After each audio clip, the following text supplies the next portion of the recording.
Hello all of you. अब उसके कुछ रूल्स है वो देख लेते हैं। वैसे ये रूल्स तो अपन ने लास्ट लेक्चर में देख ही लिए, कई सारे पॉइंट्स तो देख लिए कि फॉर्म कौन सा होता है वगैरह वगैरह। अब वो रूल्स एक बार अपन रीड कर लेते हैं और कुछ एडिशनल पॉइंट्स मिलते हैं तो उसको डिस्कस करते हैं। तो सबसे पहले है rule 61, form and manner of submission of monthly return. Every registered person, bracket लगा लो, other than a person referred to in section 14 of IGST Act of 2017, यानी कौन? OIDAR, service provider, online information database access and retrieval service, which is provided from outside India to India. आपको बताया था मैंने, non taxable persons, या फिर और input service distributor और a non resident taxable person, जो नॉन रेसिडेंट है, और a person paying tax under section 10 in composition scheme और 51 और 52 यानी टीडीएस टीसीएस। यहां ब्रैकेट को कंप्लीट कर दो। तो इतने जो लोग हैं उनको एक्सक्लूड किया है, यानी वो ये रूल में नहीं आएंगे, उनके लिए नीचे में रूल्स है, एक एक करके अपन देखेंगे। शैल फर्निश, यानी कि अब कौन बचा? एवरी रजिस्टर्ड पर्सन में कौन बचा? फारूक हक and so many other service providers as well as different kinds of manufacturers, traders, जो ये बीच की कैटेगरी में नहीं आते वो सब यहां पे कवर होंगे। ठीक है, तो देखो, every registered person shall furnish a return specified under subsection 1 of 39 in form GSTR 3 electronically। देख चुके ना अपन, थ्रू कॉमन पोर्टल और through facilitation centre. Common portal पे सबमिट करो डायरेक्टली या फैसिलिटेशन सेंटर के through. Then part A of the return under subsection 1 shall be electronically generated on the basis of information furnished through GSTR 1 form GSTR 2 and based on other liabilities of preceding tax periods. GSTR 1 और 2 एक बार submit हो गया तो उससे auto populate होता है, तो part 1 automatically बन के आता है, और अगर प्रीसीडिंग टैक्स पीरियड्स के कुछ लाइबिलिटीज आउटस्टैंडिंग है तो वो भी उसमें दिखेंगे। Then every registered person furnishing the return under sub-rule 1 shall, subject to provisions of section 49, discharge his liability. 49 is payment of tax, जो अपन स्टडी कर चुके हैं, अगर आप वो लेक्चर देख चुके हैं तो। discharge his liability, अपने को पेमेंट करना है। कब करना है? यही GSTR 3 का जो ड्यू डेट है उसके पहले पहले अपने को पेमेंट करनी है। Towards tax, interest, penalty, fees or any other amount payable under the act or the provisions of this chapter by debiting, कैसे पेमेंट करेंगे? Debiting the electronic cash ledger और क्रेडिट लेजर। क्रेडिट लेजर पहले करेंगे क्योंकि इसमें ITC का credit है, फिर जो एडिशनल अमाउंट पे करना है वो कैश लेजर से करेंगे। And include the details of payment in part B, फिर पार्ट बी में डिटेल्स ऑफ पेमेंट लिख देंगे। Then registered person claiming refund of any balance in the electronic cash ledger in accordance with section 49, ये भी देखा था अपन ने, may claim such refund in part B। Part B में refund भी लिखो, अगर पेएबल है तो पेमेंट करो और वो लिख दो कि कैसे पे किया, और अगर रिफंडेबल है तो वो लिख दो कि रिफंड है, तो वो भी अपने को GSTR 3 में ही लिखना है पार्ट बी के अंदर। And such return shall be deemed to be application for refund, उसको एप्लीकेशन फॉर रिफंड बोलेंगे। Then where the time limit for furnishing of details in form GSTR 1 under section 37 and GSTR 2 under 38 have been extended, ये मैंने आपको बताया था brief में last lecture में कि अगर GSTR 1 और 2 अगर एक्सटेंड हो जाता है टाइम लिमिट तो फिर आपको एक रिटर्न भरना पड़ता है GSTR 3B के अंदर, तो वो इसमें दिया देखो। And the circumstances so warrant, the commissioner may by notification specify the manner and conditions subject to which return shall be furnished in form GSTR 3B electronically through common portal either directly or through facilitation center। तो वहां एक GSTR 3B करके return आपसे मंगवाया जा सकता है। फिर ये GSTR 3B को लेकर भी एक नोटिफिकेशन आया है 34/2018 डेटेड 10th August 2018। तो वो क्या कहता है देखो, The return in form GSTR 3B for each of the months from July 18 to March 19, जुलाई 18 से मार्च 19 तक shall be furnished electronically through common portal on or before the 20th day of the month succeeding such month. 20 तारीख तक आप भर सकते हो, वो तो ऑब्वियस है. For July 18 the due date will be 24th August 2018. अब ये एक एक महीने के भी एक्सटेंशन आते रहते हैं, वो एग्जाम पॉइंट ऑफ व्यू से कोई काम के नहीं रहते, क्योंकि हर एक मंथ में कुछ एक्सटेंशन आया तो वो थोड़ी पूछेंगे एग्जाम में. लेकिन नॉर्मली 20 तारीख का ड्यू डेट है, वो तो याद रखो. Payment of taxes.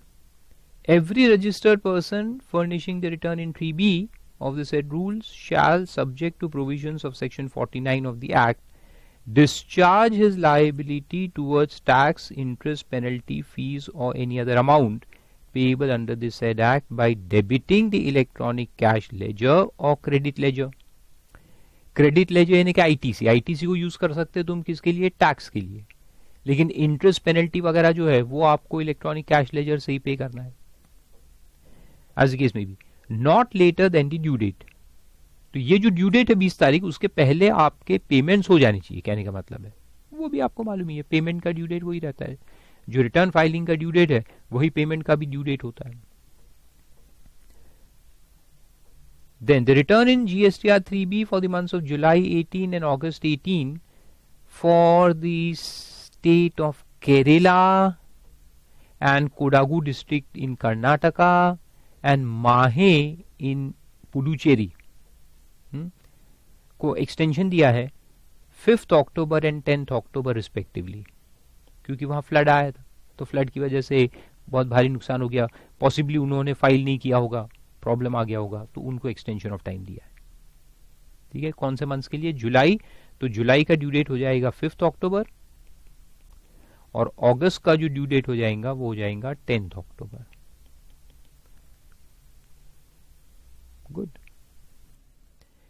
And where a return under 3B has been furnished after the due date of furnishing the details in form GSTR 2 यानी 15th. 15 तारीख होती है GSTR 2 के लिए, GSTR 1 के लिए 10 तारीख और GSTR 2 के लिए 15th. तो अगर GSTR 3B या 15th के बाद अगर भर रहे हैं तो फिर क्या होगा देखो.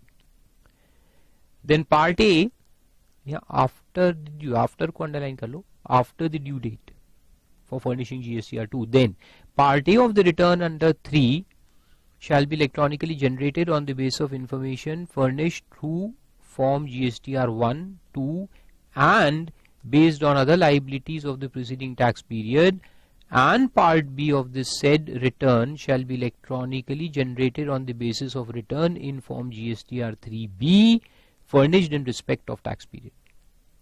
तो फिर 1 and 2 तो जो है उससे पार्ट ए बन जाएगा, लाइबिलिटीज निकलेगी. और क्योंकि 3B में फिर हमने पेमेंट किया होगा ना, तो वो फिर 3 में मेंशन हो जाएगा कि आपने कितना पेमेंट 3B में कर चुके हो. तो बीच में हम GSTR 3B भर देंगे, उसमें टैक्स लाइबिलिटी पे कर देंगे, और जब 3 फाइल होगा बाद में तो उसमें ये मेंशन हो जाएगा कि 3B के अंदर आपने कितना पेमेंट किया. तो वो GSTR 3 के पार्ट B में रिफ्लेक्ट होगा.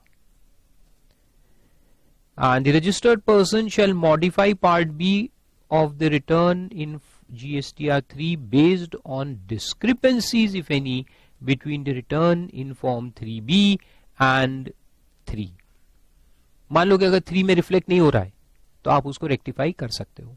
ऑटोमेटिक अगर रिफ्लेक्ट नहीं हो रहा है तो रेक्टिफाई कर दो. नॉर्मली तो हो जाएगा, लेकिन अगर नहीं हो रहा है तो फिर आप उसको चेंज कर दो. And discharges tax liabilities accordingly. और फिर ये सी है नेक्स्ट, उस पे होना चाहिए था. ठीक है, where the amount of input tax credit in form GSTR 3 exceeds the amount of input tax credit in terms of 3B, the additional amount shall be credited to the electronic credit ledger of the registered person. Credit में भी वो हो सकता है कि 3B में हमने 20 लाख का क्रेडिट लिए थे, लेकिन फिर 3 में अपने को 32 लाख का लेना है. कुछ एडिशनल इंफॉर्मेशन पहले रह गई थी, वो भी डाल के अपने को लेना है, तो ले सकते हैं.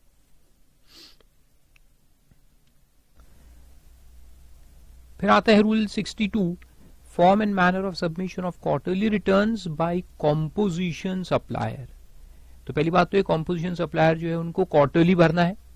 ठीक है, 3-3 महीने के इंटरवल्स में भरना है. और उनको जो ऑटो पॉपुलेट होकर मिलेगा वो GSTR 4A के अंदर मिलेगा, फिर उसको करेक्ट करके जो भी उनको करना है अमेंड, उसके बाद GSTR 4 के अंदर वो इलेक्ट्रॉनिकली फाइल करेंगे। तो देखो उसमें लिखा है every registered person paying tax under section 10 shall on the basis of details contained in form GSTR 4A and where required after adding, correcting or deleting the details furnish quarterly return in 4। तो 4A में auto populate होकर उनको मिलेगा, फिर 4 में वो file करेंगे electronically through common portal.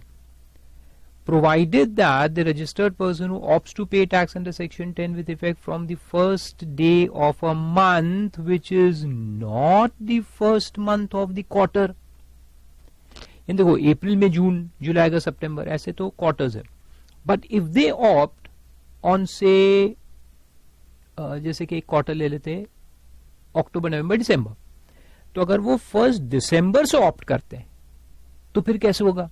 फिर पूरे क्वार्टर में तो वो सेक्शन 10 में थे ही नहीं, 2 महीने दे वो paying tax under normal scheme and 1 month under composition. तो इसलिए यहां बोला है कि GSTR 4 जो आप भरोगे वो 1 महीने का भरोगे, that is part of the quarter after you opt for this scheme. तो अगर 2 महीने आप नॉर्मल भर रहे थे और 1 महीने आपने इस स्कीम में भरा, तो 1 महीने का आप रिटर्न GSTR 4 में भरोगे और पहले जो 2 महीने थे उसका नॉर्मल रिटर्न भरोगे under other provisions of these rules। Simple, ठीक है। तो देखो GSTR 4 for that period of the quarter for which he has paid tax under section 10 and shall furnish the returns as applicable to him for the period of the quarter prior to opting to pay tax under section 10। तो section 10 के पहले का जो period है 2 महीने, उसका आप as applicable to him, so as applicable means the other forms that may be applicable to him, ठीक है। फिर लिखता है 2 में कि every registered person furnishing return under 1 shall discharge his liability towards tax, interest, penalty, fees or any other amount payable under the act or the provisions of the chapter by debiting the electronic cash ledger। इनको electronic credit ledger तो रहता ही नहीं, composition dealer को cash ledger से ही payment करना है। And the return furnished under sub-rule 1 shall include the invoice-wise interstate and intrastate inward supplies received from registered and unregistered persons and consolidated details of outward supplies। तो inward supplies के invoice-wise बताना है, outward supply consolidated बताना है पूरे quarter का। And a registered person who has opted to pay tax under 10 from the beginning of a financial year shall where required furnish the details of outward and inward supplies and return under rules 59, 60, 61 relating to period during which the person was liable to furnish such details and returns till the due date of furnishing the return for the month of September of the succeeding financial year or furnishing of annual return of the preceding financial year whichever is earlier। Simple. अगर इस साल के शुरुआत से तुम scheme में आ गए लेकिन पिछले साल के जो तुमको भरना है ना, तो वो तुम नॉर्मल रूल्स के अंदर भरोगे, जो रिटर्न्स भरने का है वो पिछले साल के भरो। फिर एक्सप्लेनेशन में लिखा है कि for the purpose of this sub rule it is hereby declared that the person shall not be eligible to avail input tax credit on receipt of invoices और debit notes from the supplier for the period prior to his opting for the composition scheme। composition scheme में आने के पहले के अगर कोई debit notes, credit notes, invoices है तो उसका आपको कोई क्रेडिट नहीं मिलेगा, ITC नहीं मिलता ना। Simple. person shall not be eligible to avail the input tax credit on receipt of invoices or debit notes from the supplier for the period prior to his opting for composition scheme। यानी composition scheme में एक बार आ गए तो पुराने invoices भी अगर आपके पास होंगे या पुराने डेबिट नोट्स, तो उसके ऊपर आपको क्रेडिट नहीं मिलेगा। और आखिरी में लिखा है कि registered person opting to withdraw from the composition scheme at his own motion और where the option is withdrawn at the instance of the proper officer shall where required furnish the details relating to period prior to his opting for the payment of tax under section 9 in form GSTR 4 till the due date of furnishing the return for the quarter ending September of the succeeding financial year or furnishing of annual return of the preceding financial year whichever is earlier. तो सितंबर का due date या फिर annual return which is earlier, उसके पहले पहले तुमको जब तक तुम यहाँ थे कॉम्पोजिशन स्कीम में तो उसका रिटर्न तुमको भरना पड़ेगा फॉर्म GSTR 4 के अंदर, और एक बार ऑप्ट आउट हो गए तो आगे का जो रिटर्न है वो नॉर्मल जाएगा. फिर अगले नंबर में नॉन रेसिडेंट टैक्सेबल पर्सन का रिटर्न के बारे में बोल रहा है रूल 63. तो क्या बोलता है देखो, every registered non resident taxable person, यानी जो नॉन रेसिडेंट है लेकिन टैक्सेबल पर्सन इंडिया में, शैल furnish return in form GSTR 5 electronically or on the common portal directly or through facilitation center, including therein the details of outward supplies and inward supplies, and shall pay the tax, interest, penalty, fees, etc., etc. within 20 days after the end of the tax period or within 7 days after the last day of the validity period of registration, whichever is earlier. देखा था अपन ने. Then rule 64 में लिखा है कि form and manner of submission of return by persons providing online information and database access and retrieval system OIDAR वालों को कैसे रिटर्न भरना है. देखो उनके लिए GSTR 5A करके है फॉर्म, और फाइल करना है 20th day of the month succeeding the calendar month और पार्ट देयर ऑफ, यानी पीरियोडिसिटी मंथली है OIDR वालों को. फॉर्म GSTR 5A है और ड्यू डेट है 20th of next month. Simple, 3 बातें याद रखो. फिर उसके बाद इनपुट सर्विस डिस्ट्रीब्यूटर, ये भी देखा था मैंने, GSTR 6A में इनको इंफॉर्मेशन मिलती है इनपुट सर्विस डिस्ट्रीब्यूटर को, यानी सामने वाले जो लोग अपने नाम पे इंफॉर्मेशन भरेंगे तो 6A में हमको मिलेगा ऑटो पॉपुलेट होके. सप्लायर्स विल फाइल GSTR 1, उससे ऑटो पॉपुलेट होके अपने को 6A में इंफॉर्मेशन मिलेगी और उसको करेक्ट करने के बाद हम फाइल करेंगे GSTR 6. GSTR 6 is the return. Simple है. फिर उसके बाद नेक्स्ट में आता है डिडक्ट टैक्सेस सोर्स, यानी TDS वाले. तो TDS वालों को भी हमने देखा था GSTR 7 होता है उनके लिए, और GSTR 7 है, बाकी पॉइंट्स तो सिंपल है.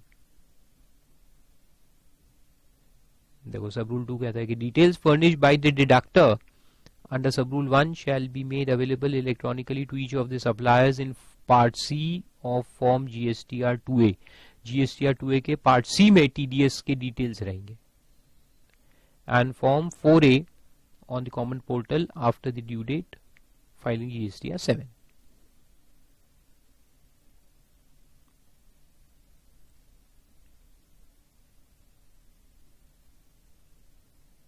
तो ऐसा रहता है. फिर ई कॉमर्स ऑपरेटर का है रूल 67, उसमें क्या बोलता है देखो, every electronic commerce operator required to collect tax at source under section 52 shall furnish a statement in form GSTR 8 electronically on the common portal. वो तो सब ठीक है.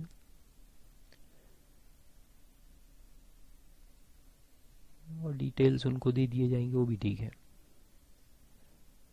तो ऐसे कुछ रूल्स थे उसके. फिर उसके बाद चिल्लर पॉइंट्स है. फर्स्ट रिटर्न का एक पॉइंट है section 40. Every registered person who has made outward supplies in the period between the date on which he became liable to registration till the date on which registration has been granted. जब से हम liable हुए तब से लेकर के जब हमें रजिस्ट्रेशन मिला, उस पीरियड का आउटवर्ड सप्लाईज का एक रिटर्न हमको फाइल करना है. shall declare the same in the first return furnished by him after grant of registration. तो वो डिटेल्स अपने को फर्स्ट रिटर्न में मेंशन करने के, लाइबिलिटी से लेकर के रजिस्ट्रेशन तक के डिटेल्स. चिल्लर इसमें कोई क्वेश्चन नहीं आने वाला. Then claim of input tax credit and provisional acceptance thereof. यहां से अपन शुरू करेंगे नेक्स्ट लेक्चर में. अब यहां से ये सारे सेक्शंस जो है 41, 42, 43 ये सब काम के हैं, बहुत इंपॉर्टेंट रहते हैं, और ये सब का लिंक है. So this will start in the fresh lecture.